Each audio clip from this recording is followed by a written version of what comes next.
Hai, Assalamualaikum dan selamat sejahtera murid-murid. Apa khabar? Bertemu lagi kita di dalam kelas sains tahun 6 bersama Cikgu Lin.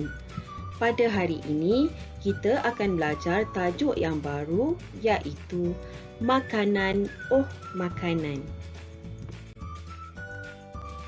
Pelajaran kita pada hari ini adalah unit 1 iaitu manusia.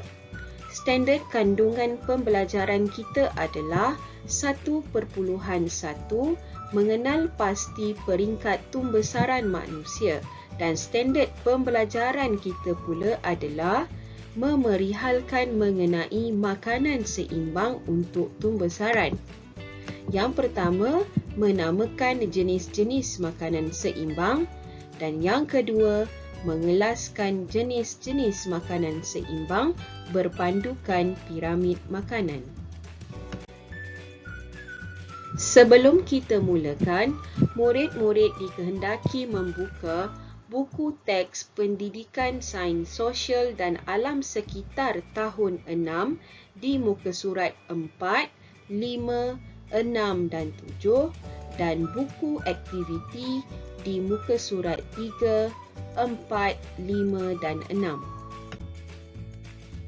Manusia sebagai benda hidup menjalani proses hidup seperti bernafas, makan dan minum, membiak dan membesar. Tahukah murid-murid bagaimanakah kita dapat membesar? Dalam proses tumbesaran, badan kita memerlukan zat-zat yang tertentu agar kita dapat membesar dengan sihat. Zat-zat yang diperlukan oleh badan kita diperoleh daripada makanan. Setiap makanan mempunyai zat dan fungsi yang berbeza.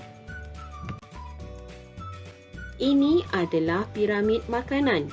Piramid makanan adalah satu carta yang membantu kita untuk merancang pengambilan jenis-jenis makanan dan kuantiti makanan yang sesuai untuk kita pada setiap hari. Di aras satu piramid makanan adalah makanan pemberi tenaga. Makanan pemberi tenaga perlu dimakan dengan kuantiti yang banyak untuk memberikan tenaga kepada manusia melakukan kerja dan melakukan aktiviti seharian. Contoh makanan pemberi tenaga adalah nasi, mi, roti, bijirin dan ubi. Di aras yang kedua pula adalah makanan untuk kesihatan iaitu sayur-sayuran dan buah-buahan. Sayur-sayuran dan buah-buahan ini juga perlu dimakan dalam kuantiti yang banyak. Ia mempunyai zat dan khasiat vitamin yang dapat mengekalkan kesihatan yang baik dan menghindar kita dari dijangkiti penyakit. Di aras yang ketiga pula adalah makanan untuk tumbesaran yang berfungsi untuk membina tubuh badan. Contoh-contoh makanan untuk tumbesaran adalah ikan, ayam, daging, telur, susu dan kekacang. Di puncak piramid makanan pula, garam, gula, mentega dan minyak. Makanan-makanan ini perlu dimakan dalam kuantiti yang sedikit.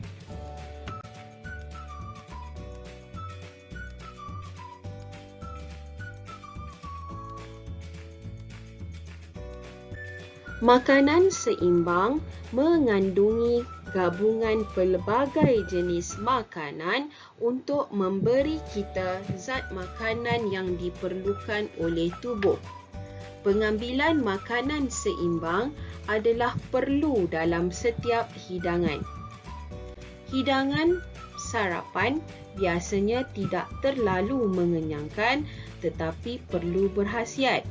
Contoh-contoh menu hidangan sarapan adalah bijirin, roti, kuih muih, mi, nasi goreng, jus buah dan susu.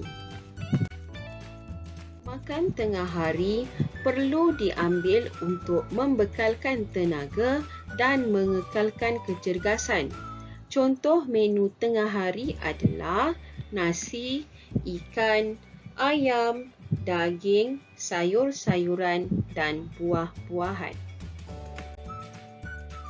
Makan malam perlu seimbang untuk proses pembesaran kanak-kanak.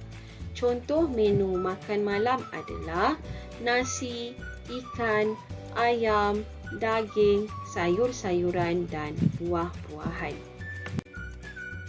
Seterusnya, mari kita uji kefahaman kamu. Dapatkah kamu kenal pasti adakah hidangan ini seimbang ataupun tidak? Ya, pandai murid-murid. Hidangan ini adalah hidangan yang seimbang. Ia mengandungi makanan pemberi tenaga, makanan untuk tumbesaran dan makanan untuk kesihatan. Bagaimana pula dengan hidangan ini? Dapatkah kamu kenal pasti adakah hidangan ini seimbang ataupun tidak? Ya, bagus murid-murid. Makanan ini adalah tidak seimbang kerana ia hanya mengandungi makanan untuk kesihatan sahaja.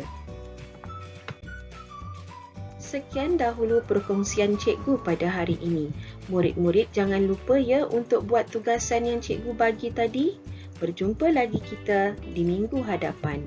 Bye. Assalamualaikum.